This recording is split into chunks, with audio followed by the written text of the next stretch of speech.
We don't go to church, and we don't believe in anything. And I think when people get here, and there's that perception too that everybody is rich.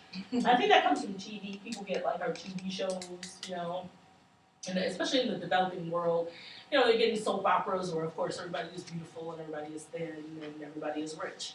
And they come here, and they see projects and they're like, whoa, what happened over here? So, but yeah.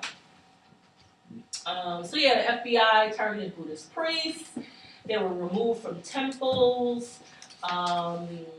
And the Executive Order 9066 was passed, and then the large-scale internment began. And that was a really terrible time in United States history. A lot of people would say that Guantanamo Bay, where we're keeping a lot of prisoners from different camps over in the Middle East, is a similar kind of thing to internment.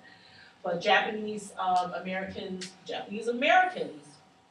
were rounded up and put in these internment camps right after the Pearl Harbor bombing in 1942.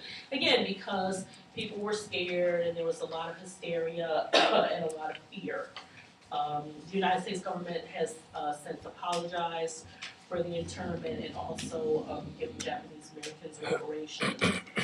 Because a lot of them lost land, they lost their homes, they lost their possessions, and so they were, compensated monetarily for that. But it still doesn't make up, I think, for some of the really terrible things that happened.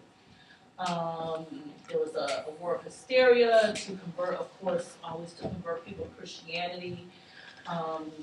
Families burned or buried things relating to Japan, including Buddhist texts. The Japanese Americans faced a crisis of identity and faith when they were sent to these internment camps.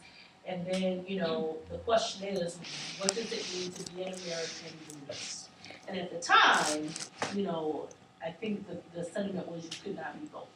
To be American meant to be Christian.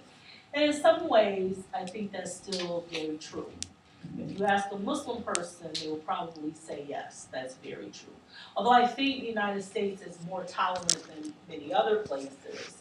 I think we're more tolerant of Islam than many Middle Eastern countries are tolerant of Christianity. That's a debate that you can have. But even with all of the things that go on here, I still think that is very true. If you look at